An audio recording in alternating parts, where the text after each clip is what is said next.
안녕하십니까? 절망 속에서 자유를 얻은 기쁨을 만끽하셨습니까?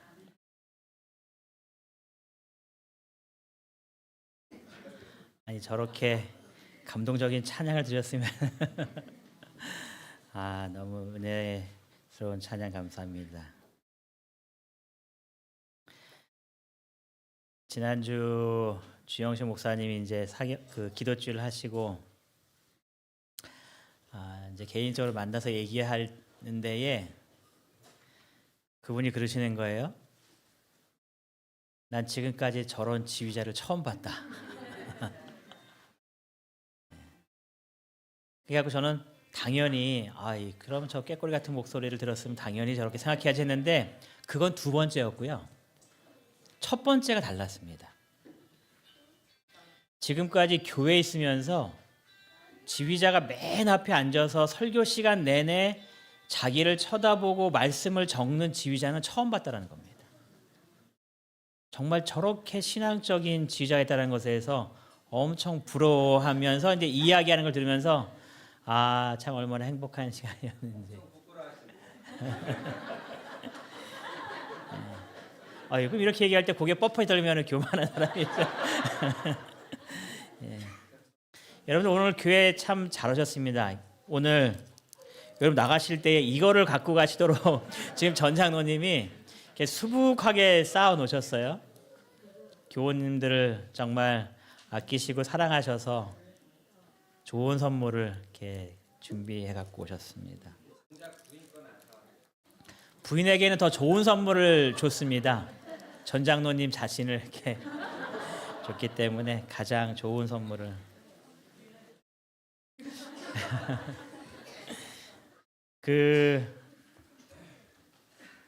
한 그림을 좀 제가 보다가 이 그림은 꼭 보여드려야지 하고 좀 가지고 왔는데요.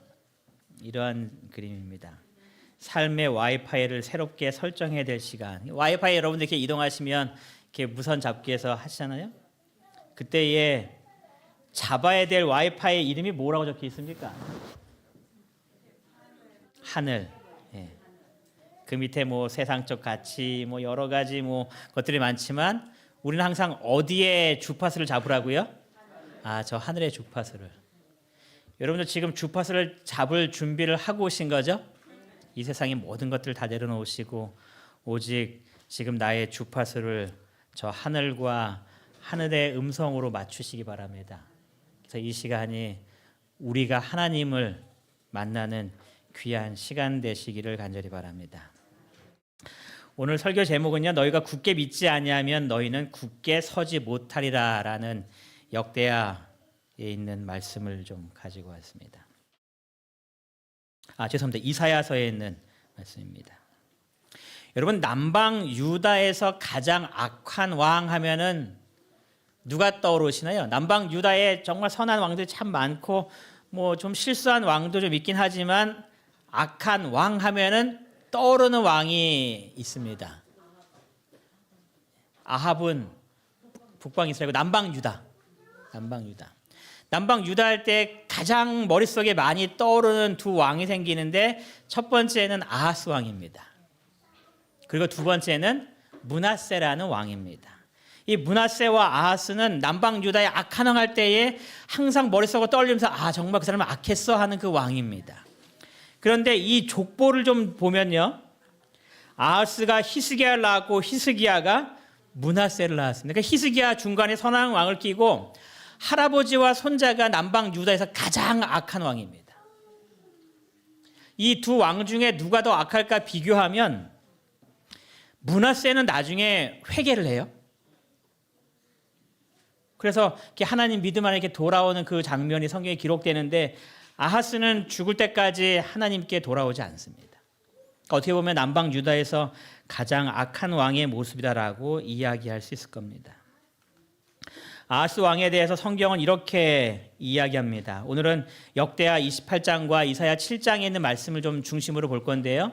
여러분 다 이사야 성경책을 역대하를 펴셔서 성경을 하나하나 읽으실 때에 본인의 성경으로 읽으시면 좋을 것 같습니다. 역대하 28장 1절에 보면은 이 아하스 왕에 대해서 이렇게 기록을 합니다. 여호와 보시기에 정직하게 행하지 아니한 왕으로 성경에 기록하고 있습니다. 그가 어떠한 정직한 일을 하지 않았는가 보니까 28장 2절에는 기록하기를 이스라엘 왕들의 길로 행하여 바알들의 우상을 부어 만들었다라고 기록해요.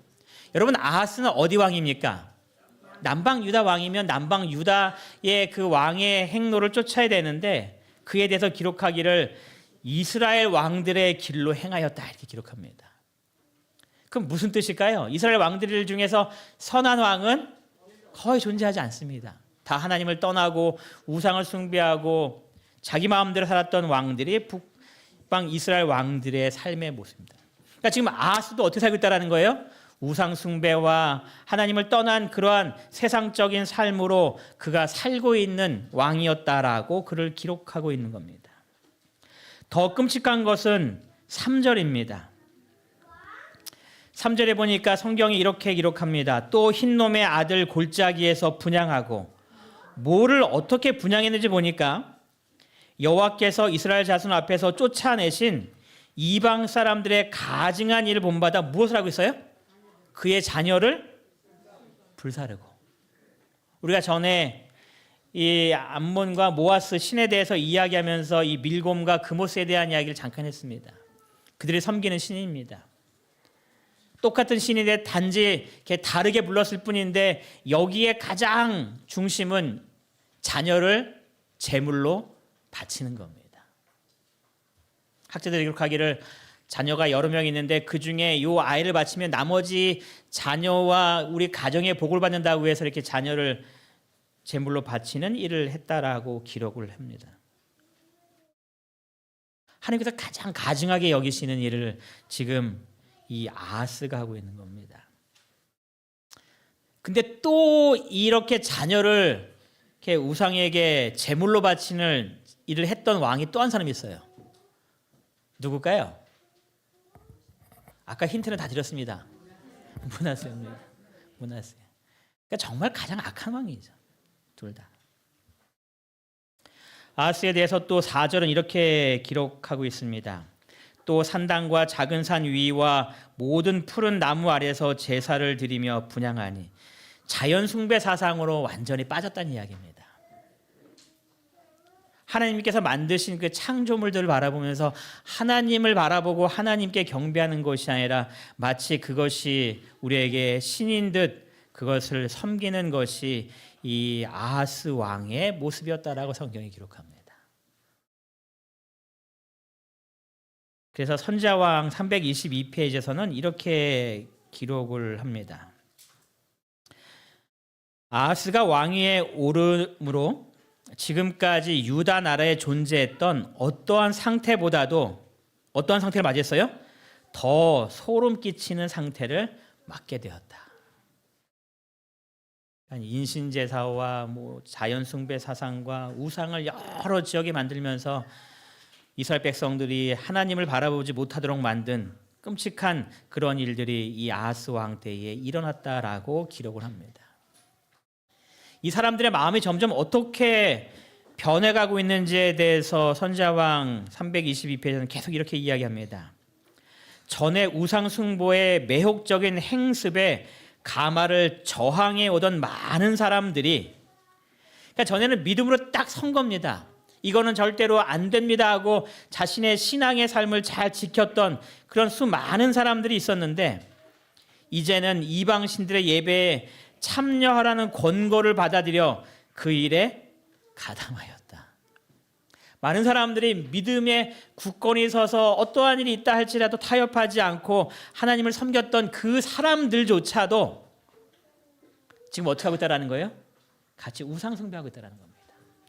그러니 이 남방 유다의 하나님을 온전히 섬기는 그 사람들이 거의 없어졌음을 이야기하는 겁니다. 또 이들이 어떠한 모습 가운데 빠져 있는가? 그러나 배교의 지도자들은 여전히 하나님께 대한 예배 형식을 유지하였으며 하나님의 백성 중에 계수함을 받는다고 주장하였다. 그들이 하나님을 떠난 삶을 살고 있지만 하나님께 대한 예배 형식을 계속 취하고 있다는 겁니다. 그러면서 나는 어떠한 사람이라고 생각하고 있는 거예요? 하나님의 백성으로 인정받고 있는 사람이겠지라고 생각하고 살고 있다는 겁니다. 그러니 어리석은 사람들의 모습이겠죠. 여러분, 우리가 하나님을 떠난 삶을 살면서 예배의 형식을 잘 고수하고 있다고, 예배를 드리고 있다고 해서 우리가 하나님의 백성으로 인정을 받을까요? 그건 아닐 겁니다. 그렇죠? 오늘 여러분들의 저와 모습이 어떠한지 깊이 생각해 보시기 바랍니다. 미가 3장 11절은 이러한 모습을 이렇게 기록했습니다. 미가 3장 11절에 기록하기를 그들의 우두머리들은 뇌물을 위하여 재판하며 그들의 제사장은 삭슬을 위하여 교훈하며 그들의 선지자들은 돈을 위하여 점을 치면서 어떻게 생각해요? 여호와를 의뢰하여 이르기를 여호와께서 우리 중에 계시지 아니하냐. 항상 하나님께서는 나와 함께 하셔라고 생각하고 있다는 겁니다. 그러면서 재앙이 우리에게 미치지 아니할 거야라고 생각하면서 살고 있다는 거죠. 여러분, 우리들의 마음속에 온전히 하나님을 따라 하나님만을 섬기시는 그런 마음으로 하나님 앞에 서게 되시기 바랍니다. 우리가 예배의 형식을 취하는 것보다도 더 중요한 것은 우리의 온전한 마음으로 하나님을 섬기고 하나님께 나아가는 그러한 모습입니다. 여호와를 버린 그 결과가 어떠한 모습으로 남게 되었는가? 그들이 여호와를 버렸다고 기록하면서 그 버림을 통하여서 그들의 삶 속에 일어난 일들을 성경은 이렇게 기록을 합니다. 역대하 28장 5절에 보니까 그러므로 그의 하나님 여호와께서 그를 아람의 손에 넘기셨다 이렇게 기록해요. 아람의 손에 넘겼다는 이야기는 무슨 말일까요? 아람 이 군이 쳐들어와서 이 유다를 짓눌렀다라는 이야기죠. 전쟁에서 그들을 이겼다라는 그런 표현이겠죠. 또 5절은 계속해서 기록하기를 이스라엘 왕의 손에 또 넘기셨다 이렇게 기록해요. 그들이 하나님을 떠났기 때문에, 떠났다라는 말은 다른 표현으로 했을 때에 버렸다는 말은 다른 뜻으로 했을 때 이렇게 떠났다는 이야기입니다. 더 이상 하나님을 믿고 의지하지 않습니다라고 그들이 하나님께 나아가지 않았다는 그런 이야기입니다. 그래서 이 아람이 쳐들어오는 일을 하나님께서 허락하셨다라고 기록하고요. 이스라엘이 쳐들어오는 것을 하나님께서 허락하셨다라고 이야기합니다. 여러분, 이스라엘이 쳐들어왔을 때에 어떠한 일이 있었는지 성경을 쭉 기록하면서 이런 기록을 합니다. 그 하루에 남방 유다의 용사들을 12,000명을 죽였다라고, 12만 명을 죽였다라고 기록합니다. 꽤 많이 죽였나요? 엄청나게 많은 사람들이 하루에 죽었죠. 그리고 그 전쟁을 통하여서 포로로 끌려가는데 여자와 아이들 이렇게 다 합쳐갖고 20만 명을 이렇게 사마리아로 끌고 갔다라고 이야기합니다. 물론 다시 돌아오긴 했지만 정말 그 나라가 굉장히 위험에 빠지는 그런 일들을 그가 경험한 겁니다. 또 역대하 28장 17절에 보면 계속해서 기록하기를 에돔 사람이 다시 유다를 쳤다라고 기록해요. 에돔도 쳐들어옵니다. 그리고 17절에 계속 기록하기를 18절에 기록하기를 블레 사람들도 그들을 쳐들어왔다라고 이야기해요. 그러니까 사방에서 지금 막 남방 유다를 공격하기 시작하는 겁니다. 이 지도를 통해서 보면은 이 아람이 쳐들어왔다라고 이야기했죠. 그 다음에 북방 이스라엘이 내려옵니다. 또 에드름이 쳐들어오려고 옆에 있던 블레셋도 그들을 공격하고 있는 겁니다. 정말 이 주변에 있는 이 사방에 있는 나라들이 다 지금 침공하고 있는 겁니다. 근데 여러분, 이 성경을 쭉 보면은 아람 나라는 원래 다윗 때에 정복되었던 나라입니다. 조공을 바치던 나라였습니다. 이 에돔도 역시 마찬가지로 자신의 조상 중에 아마샤라는 왕이 정복했었고, 블레셋도 자신의 위 할아버지인 아사랴 왕이 이미 다 정복해서 그들에게 조공을 바치고 저희를 좀 용서해 주세요 했던 나라들이 바로 다 이 아람과 에돔과 블레셋이라는 나라들입니다. 근데 지금은 그 나라들이 쳐들어왔을 때의 남방 유다는 그들을 전혀 감당할 수가 없는 겁니다. 가장 연약한 나라의 모습으로 이 남방 유다가 지금 변해버린 겁니다. 하나님의 징벌일까요? 분명히 하나님의 징벌은 맞는 것 같습니다. 그런데 이것의 목적은 달랐습니다. 하나님께서 유다를 벌하신 거는 분명히 맞습니다. 우리도 자녀들이 잘못하면 매를 대잖아요. 근데 단순히 매를 대는 것이 목적인가요? 그를 올바른 길로 인도하는 것이 목적이죠. 하나님께서 똑같은 목적이었습니다. 징벌이 아닌 회복이 하나님의 목적이었습니다. 이 왕이 얼마나 무서웠는지를 기록하기를요. 이사야 7장 이전에는 이렇게 기록합니다. 왕의 마음과 그의 백성의 마음이 숲이 바람에 흔들림같이 흔들렸더라. 이 아람과 북방 이스라엘이 연합하여서 자기를 공격하러 온다는 그 이야기를 듣는데 왕의 마음과 백성들의 마음이 얼마나 무서웠는지 숲이 바람에 막 이렇게 흔들림 같이 마치 사시나무가 떨듯이 지금 벌벌벌벌 떨고 있다는 이야기입니다. 너무 무섭다는 이야기죠. 그때 하나님께서 이사야를 통하여서 이렇게 기별을 전하십니다. 다 같이 이사야 7장 4절에 있는 말씀을 찾아서 읽어보겠습니다. 이사야 7장 4절입니다. 무서워하고 있는 아하스 왕에게 하나님께서 이사야 선지자를 통하여서 이렇게 기별을 전하는데요. 이사야 7장 4절에 있는 말씀을 같이 읽겠습니다. 그에게 시작. 그에게 이르기를 너는 삼가며 조용하라. 르신과 아람과 르말리아의 아들이 심히 노할지라도 이들은 연기나는 두 부직갱이 그루터기에 불과하니 두려워하지 말며 낙심하지 말라. 여기 르신과 아람이라는 것은 아람 왕의 이름이 르신입니다. 그러니까 아람 왕 르신이라고 얘기하는 거고요. 르말리아의 아들은 베갑니다. 북방 이스라엘의 왕을 이야기하는 겁니다. 그래서 지금 이 아람과 북방 이스라엘이 연합하여서 지금 쳐들어오는데 그 모습을 기록하기를 심히 노했다라고 표현한 겁니다. 그러니까 얼굴이 울그락불그락 해서 막 지금 엄청나게 무서운 얼굴을 하고 있다는 거죠.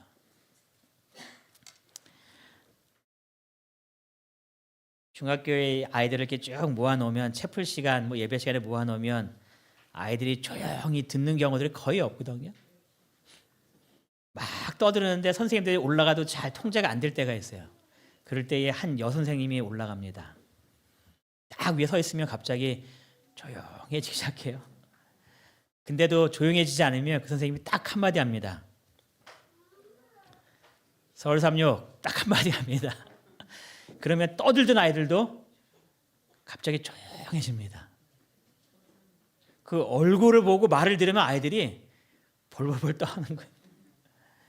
그래서 모든 정리는 항상 그 선생님이 올라옵니다. 지금 이 남방 유다가 그런 두려움에 빠져 있는 겁니다.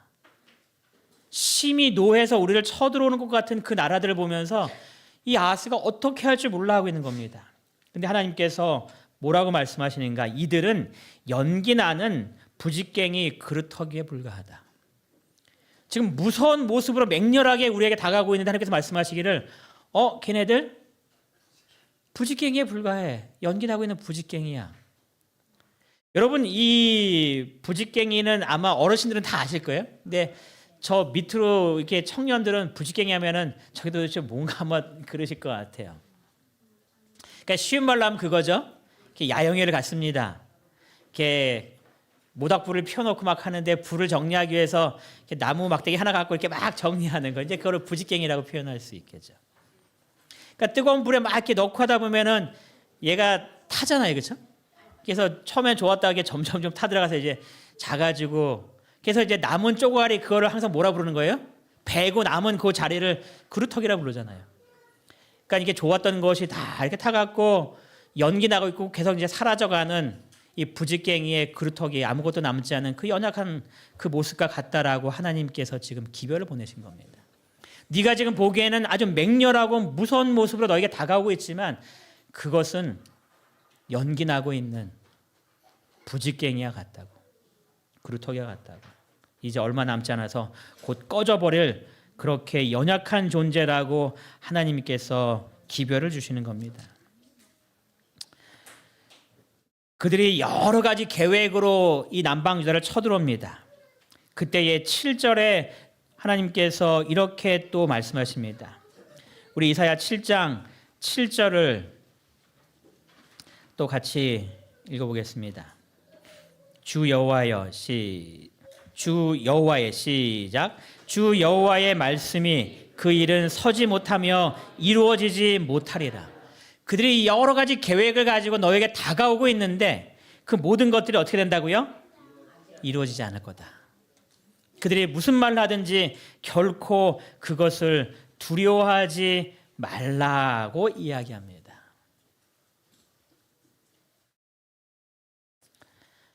그런데 우리의 마음이 연약해질 때 많잖아요. 그렇게 말씀을 들었지만 우리가 그것을 바라보면서 끊임없이 우리의 마음이 흔들릴 때가 있습니다. 그래서 하나님께서 쭉 말씀하시면서 7장 9절에 하시는 말씀이 이 말씀이었습니다. 같이 읽겠습니다. 만일 시작. 만일 너희가 굳게 믿지 아니하면 너희는 굳게 서지 못하리라 하시니라. 여러분, 우리의 마음이 흔들려서 넘어질 때가 있습니다. 굳건하게 서 있지 못할 때가 우리의 생애 가운데 분명히 있습니다. 그 이유를 하나님께서 이렇게 말씀하시는 겁니다. 너희가 굳게 믿지 아니하면. 너희가 굳게 믿지 아니하면. 여러분, 내 삶 속에 내가 그렇게 숱하게 넘어졌던 가장 큰 이유는 나에게 다가오는 그 일이 너무 엄청나고 감당할 수 없는 일이었을 수도 있지만 가장 큰 이유는 뭐라는 거예요? 너희가 굳게 믿지 아니하였다는 겁니다. 하나님께서 우리에게 주시는 수많은 약속의 기별이 있는데 그 약속의 기별을 끝까지 믿고 나가지 못했다는 겁니다. 여러분, 우리 앞에 펼쳐진 문제들이 심각할 때가 분명히 있을 겁니다. 내가 감당할 수 없는 그런 많은 일들이 우리 앞에 펼쳐질 때에 하나님을 바라보시기 바랍니다. 그리고 그 하나님이 나의 모든 것들을 해결해 주실 수 있는 분이심을 마음속으로 굳게 믿게 되시기 바랍니다. 여러분, 그 믿음이 흔들릴 때마다 예수님을 찾아왔던 그 아버지처럼 기도하시기 바라요. 귀신 들린 자신의 아이들을 고치기 위해서 왔습니다. 제자들이 고치지 못하자 예수님을 만나자마자 예수님 하실 수 있거든 좀 고쳐주세요라고 이야기합니다. 그러니까 예수님께서 뭐라고 말씀하세요? 할 수 있거든이 무슨 말이냐? 믿는 자에게는 능치 못할 일 없다 이야기하시자 그 아버지가 자신이 믿음이 없다라는 것을 발견합니다. 그리고 뭐라고 외쳤냐면 내가 믿나이다. 나의 믿음 없는 것을 도와주소서. 여러분의 마음속에 굳게 믿는 것이 자꾸 흔들린다면 이 아버지처럼 하나님께 기도하셔야 됩니다. 하나님, 나의 믿음 없는 것을 도와주세요. 내가 굳건히 서서 끝까지 믿음으로 순종할 수 있도록 내가 하나님 굳게 믿도록 나를 도와주세요. 여러분의 믿음의 뿌리를 아주 깊이 박을 수 있도록 하나님께 기도해야 될 그럴 필요성이 있다는 이야기입니다. 하나님께서 이사야를 통하여서 하나님의 기별을 다 전했습니다. 전혀 흔들리지 말라고. 하나님께서 이 모든 것들을 다 굳건하게 지켜주실 거라고. 너는 나를 굳게 믿고 끝까지 따라오기만 하라고 하나님께서 이렇게 하시면서 그래도 믿지 못하겠다면 나한테 징조를 구하라고. 네가 무슨 징조를 구하든지 내가 너의 징조를 다 들어줄 테니 너 정말 흔들릴 것 같으면 징조 한번 구하라고. 그때 아하스가 이렇게 이야기합니다. 아하스가 이르되 나는 구하지 아니하겠나이다. 나는 여호와를 시험하지 아니하겠나이다 라고 대답합니다. 여러분, 이 이야기를 그냥 들어보면 야, 그래도 아하스가 믿음이 있나 이렇게 좀 생각하게 되는 말을 막 하고 있는 거예요. 아, 나는 하나님 그 시험하는 사람 아닙니다. 그래서 이 이야기를 그냥 요것만 잘못 읽으면 마치 이 아하스가 하나님의 말씀을 믿고 따라가는 것으로 결정한 것처럼 보이는데 그렇지 않았습니다. 역대하 28장 16절에 보니까 그때 아하스 왕이 누구한테 찾아가요? 아스루 왕에게 사람을 보내어 도와주기를 구하였습니다. 하나님께서 도와준다고 분명히 약속했고 네가 정말 믿음이 흔들린다면 징조를 구하면 내가 그 징조까지 이루어질 테니 나를 믿는 그 마음이 흔들리지 말아라고 얘기하자 아하스는 아닙니다 하면서 하나님께 도움을 구하는 것이 아니라 아스루로 지금 간 겁니다. 아하스는 이미 자신의 계획을 다 갖고 있는 겁니다. 그리고 하나님은 믿을 사람이 아니라고 생각하는 겁니다. 그래서 지금 내가 여호와를 시험하지 않겠습니다라고 하는 하나님 괜히 내 일에 간섭하지 마세요. 나는 그런 거 하고 싶은 마음이 없습니다 하면서 그가 하나님이 아닌 다른 곳으로 지금 가고 있는 겁니다. 하나님께서는 여러 가지 일들을 통하여서 그가 하나님을 다시 회복하기를 원하셨는데 아하스는 어떻게 하는 거예요? 끝까지 거절하는 겁니다. 하나님께서 많은 약속을 그에게 주셨지만 그가 그 하나님을 믿지 않는 겁니다. 그래서 하나님께서 스스로 징조를 주십니다. 그 징조가 여러분이 잘 알고 있는 보라 처녀가 잉태의 아들을 낳을 것이니 그의 이름을 임마누엘을 하라. 임마누엘 이름이 바로 이때 나온 하나의 징조였습니다. 여러분 이 아하스 왕이 아수르를 찾아가서 자신의 도움을 구합니다. 도움이 됐을까요? 아니 도움이 됐습니다. 이 엄청난 강대국으로 부상하고 있는 이 아수르가 이 아람과 북이스라엘 싹 그냥 문제를 다 해결해 버립니다. 그런데 거기서 끝났으면 참 좋을 건데 역대하 28장 20절은 우리들에게 이러한 기록을 남겨요. 아수르 왕 디글랏 빌레셀이 죄송합니다. 그에게 이르렀으나 돕지 아니하고 도리어 그를 뭐 했어요? 공격하였다라고 이야기합니다. 그가 선한 마음으로 내려온 것이 아니라는 겁니다. 그가 이 모든 지역을 정벌하는 동안 이 남방 유다까지 내려와서 이 모든 것들을 자기의 속국으로 다 만드는 것이 이 아수르에겐 필요했기 때문에 그가 다 전쟁을 끝낸 다음에 이 유다에 내려와서 그에게 많은 것들을 요구하기 시작하는 겁니다. 얼마나 많은 것들을 주었는지에 대해서 21절은 이렇게 기록합니다. 아하스가 여호와의 전과 성전에서요, 왕궁과 자기네 집에서요, 또 방백들의 집에서 자기의 부하들의 집이죠. 재물을 가져다가 얼마나 많은 재물이 필요했는지 여호와의 집에서 꺼내고 자기 왕국에서 꺼내고 그 다음에 신하들의 집에 찾아가고 그 모든 보화들을 다 꺼낸 겁니다. 그리고 아수르 왕에게 가져다 주었으나 뭐라고 기록해요? 그에게 유익이 없었더라.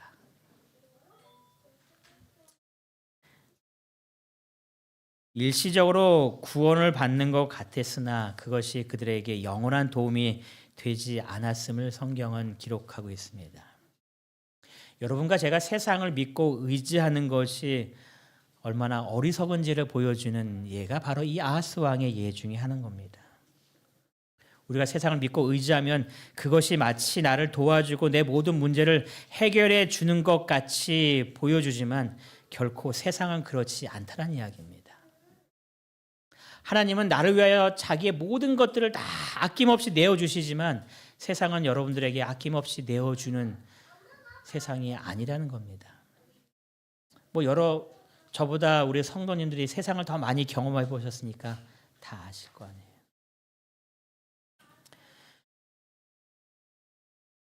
아하스 왕이 아주 힘든 경험을 하는 겁니다.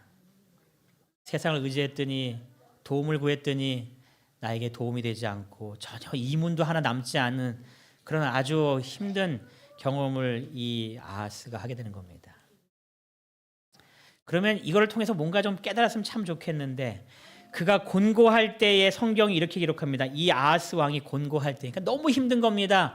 주변에 전쟁이 계속 일어나서 나라가 황폐화되고 있는데 아수르까지 왔는데 아수르는 우리를 도와주고 끝내는 것이 아니라 더 우리를 죄고 압박하고 약탈하기 시작하는 겁니다. 그래서 왕이 곤고할 때에 어렵고 너무 고생스럽고 힘들 때에 여러분 우리의 삶 속에서도 항상 해피하면 좋겠는데 그러지 않을 때 우리의 삶들이 분명히 있잖아요. 곤고한 생활이 시작될 때 정말 어렵고 힘들고 절망과 낙심이 우리의 삶 가운데에 찾아올 때에 어떻게 할 것인가? 전도서 7장 14절은 이렇게 이야기합니다. 읽어볼까요? 형통한 시작. 형통한 날에는 기뻐하고 곤고한 날에는 되돌아보아라. 형통한 날에는 기뻐하는 겁니다. 그렇죠? 모든 것 다 잘 되고 있으니까. 그런데 곤고한 날에는 어떻게 하라고 우리에게 기별을 주고 계세요? 좀 뒤를 돌아봐라. 형통할 때는 하나님 안에서 기뻐하지만 곤고가 있을 때는 혹 이러한 곤고가 나의 삶 속에 어떠한 이유 때문에 찾아왔는지 내 잘못과 부족 때문이 아닌지 한번 뒤를 돌아보라라고 이야기하는 겁니다. 그러니까 뭘 좀 깨달아야 된다는 거죠. 그냥 단순히 어려워하는 시기가 아니라 이 시기에 이런 어려움이 왜 왔는지 어떻게 극복해야 될지 좀 뒤를 돌아보라고 이야기하는 겁니다. 다윗은 자신의 곤고를 통하여서 이렇게 이야기했습니다. 나의 곤고와 환난을 보시고 내 모든 죄를 사하소서. 이 모든 곤란 속에서 자신의 죄와 연약함이 있는 것을 그가 알고 하나님께 기도하는 겁니다. 하나님, 나의 모든 죄를 용서해 주시고 나를 구원해 주세요라고 하나님께 기도하는 겁니다. 이렇게 우리가 하나님께 나아갈 때에 시편 34편 6절의 놀라운 역사를 우리에게 이렇게 기록합니다. 다 같이 시편 34편 6절에 있는 이야기를 읽어보겠습니다. 다윗이 아비멜렉을 만났을 때 미친 채를 하면서 지었던 시라고 이야기합니다. 시편 34편 6절 이 곤고한 읽겠습니다. 시작. 이 곤고한 자가 부르짖음에 여호와께서 들으시고 그의 모든 환난에서 구원하셨도다. 여러분, 우리가 곤란의 이유를 깨닫고 주님 앞에 회개하고 주님께 부르짖을 때에 하나님께서 들으신다는 이야기입니다. 그리고 그 모든 환난에서 우리를 구원하신다라고 분명히 약속하고 있습니다. 아하스도 어떻게 했어야 될까요? 곤고할 때에 뒤를 돌아보며 나의 삶이 이러한 부족한 삶의 모습이었구나 깨닫고 다윗처럼 주님께 내 모든 죄를 사해 주소서라고 기도했다면, 그리고 하나님의 이름을 불렀다면 하나님께서 들으시고 모든 것들을 다 해결해 주셨을 텐데, 역대하 28장 22절에 그가 곤고할 때 어떻게 하였는지를 이렇게 기록합니다. 우리 역대하 28장 22절을 제일 먼저 찾으신 분이 한번 읽어보시기 바랍니다. 역대하 28장 22절.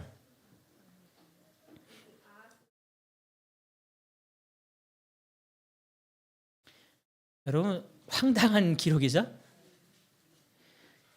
아하스 왕이 곤고할 때 그가 하나님께 부르짖었다라고 기록되어야 되는데 아하스 왕은 어떻게 했는가? 더욱 여호와께 범죄하였다. 막 나가도 너무 막 나가는 거죠.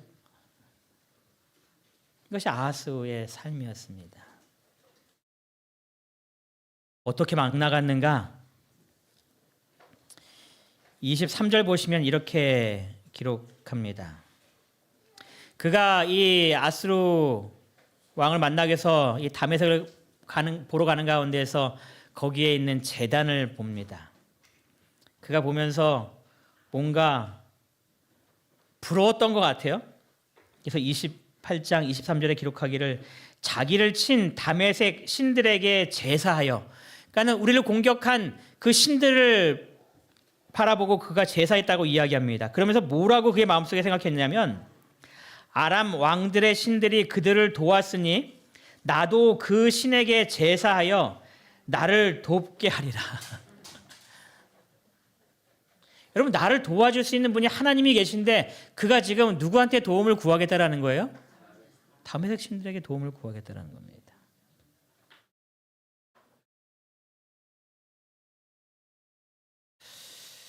여러분, 그렇게 하면 정말 우리가 강해질 수 있을까요? 여러분, 이 세상에서 우리의 문제를 해결하고 더 강해질 수 있는 방법이 뭐겠습니까? 세상의 모습들을 바라보며 그것을 따라가는 모습이겠습니까? 아니면 여호와를 더 찾는 일이겠습니까? 아하스는 지금 다메섹의 신들에게 제사하면서 내가 아수르보다 더 잘 섬겨서 그들의 신들이 나를 도와서 이제 내가 모든 것들을 평정할 수 있는 그 힘을 얻어야지라는 어리석은 생각을 그가 하는 겁니다. 그가 다메섹에 가서 그 모든 것들을 돌아보고 올 때에 열왕기하 16장 11절과 12절에 보면은 이러한 기록이 있습니다. 아하스 왕이 다메섹에서 돌아오기 전에 제사장 우리야가 아하스 왕이 다메섹에서 보낸 대로 모두 행하여 제사장 우리야가 제단을 만든지라. 이 아하스가 거기에 있는 제단을 다 본 겁니다. 아, 저렇게 해야지. 그리고 거기에 있는 모든 것들을 자세히 다 기록한 겁니다. 그리고 사진을 통해서 먼저 보낸 겁니다. 내가 여기서 제단을 봤는데 이렇게 해서 그들을 섬겨야 돼 해서 제단을 만들라고 시킨 겁니다. 12절에 왕이 다메섹에서 돌아와 제단을 보고 제단 앞에 나아가 그 위에 제사를 이게 지금 하나님께 드리는 제사가 아닙니다. 얼마나 답답한 일이 지금 벌어지고 있는 건지. 세상 사람들을 따라가면 그 방법이 나를 도와줄 것 같고 그것이 나를 성공해 줄 것 같고 그거를 통해서 내가 무언가 더 좋은 것을 얻을 수 있다라고 생각하는 우리들의 모습이 바로 이 아하스 왕의 분명한 똑같은 모습입니다. 여러분, 이 땅에 살면서 세상을 따라가는 것이 내게 좀 더 좋은 것을 주는 것처럼 보인다 할지라도 그것이 나에게 큰 축복이 아님을 꼭 기억하셔서 언제나 하나님께만 나아가게 되시기를 바랍니다.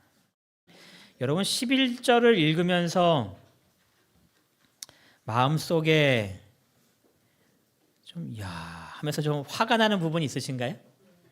어떤 부분이 화가 좀 나시나요? 그렇죠. 여기 보니까 지금 누가 제단을 만들고 있냐면 제사장 우리야가 제단을 만들고 있습니다. 이 제사장은 지금 우상을 숭배하는 제사장이 아니라 하나님을 섬기고 있는 그 제사장을 이야기하는 겁니다.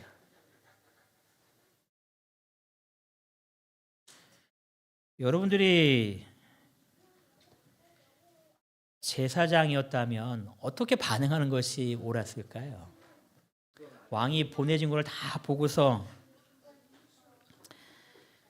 그대로 다 만드는 것이 우리의 역할이겠습니까? 아니면 왕에게 이런 것을 하면 절대로 안 된다고 왕에게 그의 잘못을 지적하고 돌이키게 끊임없이 싸우는 것이 제사장의 모습이었을까요? 분명히 후자잖아요. 그렇죠? 그러니까 이것을 보면서 뭐 이딴 제사장이나 막 그 생각 막 드는 거예요. 아니, 제사장이 지금까지 하나님을 섬겨왔으면 하나님께서 우리에게 주신 그 제단의 모습으로 나가야지 왜 우상을 섬기는 그 모습으로 하나님의 성전을 더럽히는 일을 하고 있는가? 자기의 목을 걸고서라도 투쟁하며 싸웠어야지. 막 그런 생각이 막 나는 거예요. 못된 제사장 하면서. 근데 그 이야기를 가만히 보다가 그럼 나는 어떠한 제사장일까 좀 생각해 보았습니다. 나는 어떠한 제사장일까? 성도들이 세상을 바라보면서 세상적인 방법이 너무나 좋다고 그거대로 해야 하면서 살고 싶다라고 그렇게 할 때에 그거 아니라고 하나님께서 원하시는 것은 그러한 삶이 아니라고 그를 끝까지 붙잡고 끌고 나오는 제사장이었는가? 아니면 싫은 소리 하면 또 얼굴 찡그릴 텐데 하면서 그냥 모르는 척 눈 감고서 그래 열심히 사세요 하는 그러한 제사장이었는가? 가만히 보면서 우리야와 같은 모습이 내 삶 속에서도 없진 않았구나 하는 그 모습이 자꾸 생각이 납니다. 여러분, 제가 여러분에게 어떠한 제사장이 되면 좋겠습니까? 아하스가 원하는 대로 제단을 만들어주는 우리야와 같은 목회자겠습니까? 아니면 다윗의 잘못을 보고서 하나님의 기별대로 돌아올 수 있도록 그의 잘못을 이야기하고 그를 말씀 가운데에 이끌어가고자 하는 나단과 같은 그런 목회자입니까? 이 말씀 가만 보면서 우리아와 같은 목회자가 되면 안 되겠다, 그런 생각을 좀 많이 합니다. 지금 이 제사장이 정말 해야 될 자기의 몫을 온전히 감당하지 못하고 있는 것 같아요. 자기의 목이 쳐나간다 할지라도 자신의 목숨을 걸고 하나님의 기별을 전할 수 있는 그러한 목회자가 될 수 있도록 우리 성도님들께서 더 많이 기도해 주시기 간절히 바랍니다. 이 말씀을 보면서 그 할아버지인 아사랴 우시야 왕에 대한 이 말씀을 좀 나누려고 가지고 왔습니다. 역대하 26장 5절입니다. 이 우시야 왕, 아사랴 왕은 솔로몬 이후에 가장 번영한 나라였습니다. 주변에 있는 나라들도 다 이렇게 평정시켰고 그 안에 꾸밀 수 있는 모든 것들을 다 꾸몄고 뭐 농업이나 뭐 목축업이나 모든 면에 있어서 나라가 가장 부흥했던 그 시대의 왕입니다.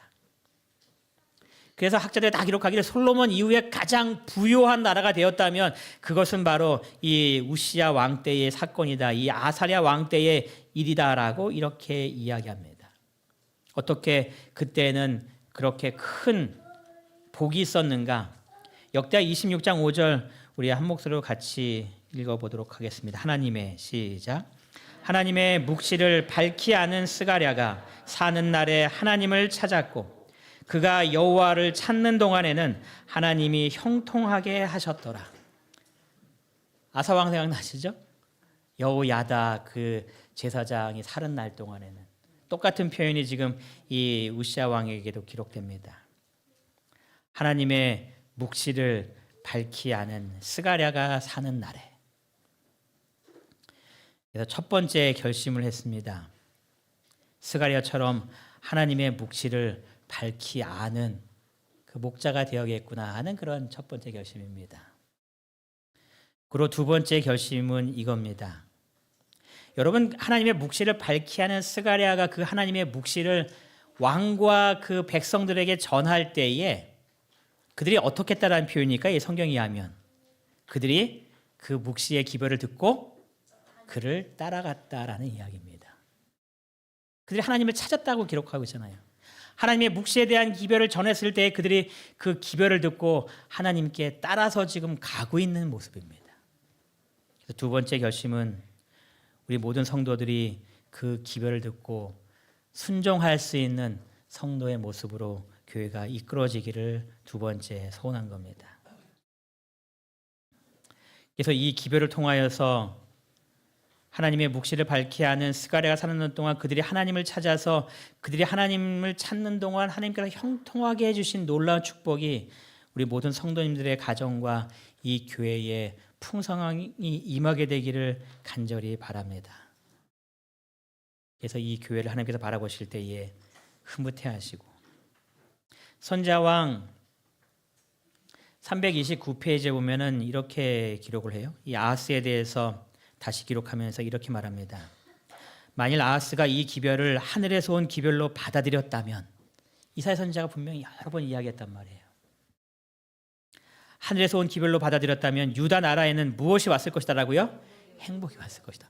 곤고한 가운데 있었지만 그들이 그 기별을 받아들였다면 행복이 왔을 것이다라고 이야기합니다. 그러나 아하스는 뭐를 의지했어요? 물질의 힘에 의지하기로 택하고 이방인에게 도움을 구하였다. 여러분들은 이 도움 두 가지 중에 어떤 곳에서 도움을 취하시겠습니까? 하늘에서 온 기별입니까? 아니면 이 물질의 힘이겠습니까? 세상에 많은 사람들은 물질의 힘을 의지하는 것이 우리가 살 길이다라고 이야기합니다.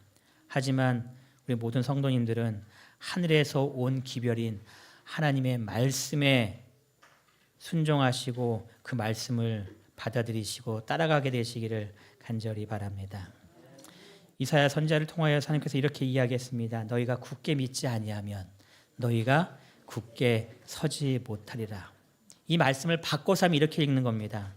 너희가 굳게 믿으면 너희는 굳게 설 수 있다. 여러분 마음속에 함께 결심하는 이야기를 다 같이 한번 좀 따라해 볼까요? 하나님을 굳게 믿겠습니다. 여러분의 마음속에 깊은 그런 결심이 되시기 바랍니다. 정말 하나님을 끝까지 따라가는 믿음을 내가 소유하기 원합니다. 부족할 때마다 그 아이의 아버지처럼 하나님 나의 믿음 없는 것을 도와주시라 기도하시면서 우리의 믿음이 굳게 믿을 수 있는, 여러분의 옆에 있는 사람이 흔들리지 않도록 한번 이야기해 주시기 바랍니다. 하나님의 말씀을 굳게 믿으세요. 집사님, 장로님한테 해주세요. 우리 모든 성도님들께서 하나님을 굳게 믿으시고 하나님의 말씀을 따라가심으로 우리들의 삶 속에 수많은 곤고한 일이 발생되지만 그때에 굳게 설 수 있는 모든 성도들 되시길 바라면서 오늘 말씀을 마치겠습니다.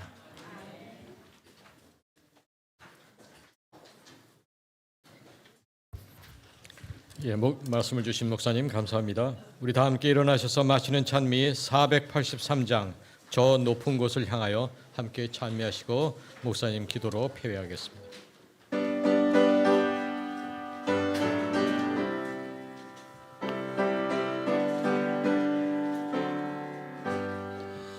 저 높은 곳을 향하여 날마다 나아갑니다. 내 뜻과 정성 모아서 날마다 기도합니다. 내 주여 내 발 붙드사 그곳에 서게 하소서. 그곳은 빛과 사랑이 언제나 넘치옵니다. 괴로움과 죄가 많은 곳 내 허이 여기 살릴까. 빛나고 높은 저곳을 날마다 바라봅니다. 내 주여 내 발 붙드사 그곳에 서게 하소서. 그곳은 빛과 사랑이 언제나 넘치옵니다. 의심의 안개 거치고 근심의 구름 없는 곳 기쁘고 참는 평화가 거기만 있사옵니다.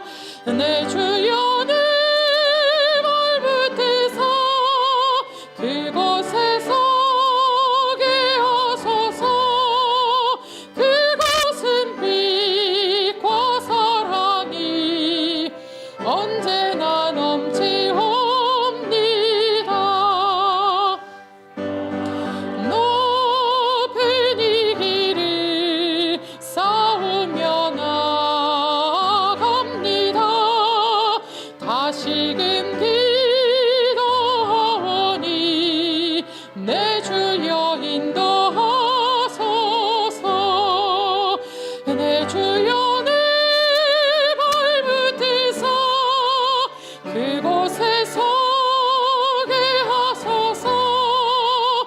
그곳은 빛과 사랑이 언제나 넘치옵니다. 내 주를 따라 올라가 저 높은 곳에 우뚝 서 영원한 복락 누리며 즐거운 노래 부르리. 내 주여 내 발 붙드사 그곳에 서게 하소서.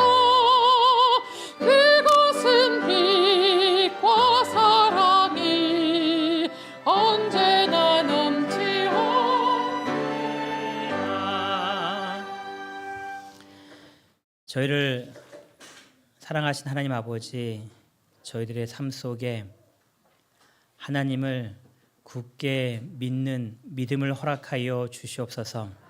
저희들 때때로 연약하고 힘들어서 넘어질 때에 저희들 주님을 향한 굳건한 믿음을 가질 수 있도록 인도하여 주시어서 그때 다시 굳건하게 일어서서 저 하늘을 향한 발걸음이 흔들리지 않도록 주님 허락하여 주시옵소서.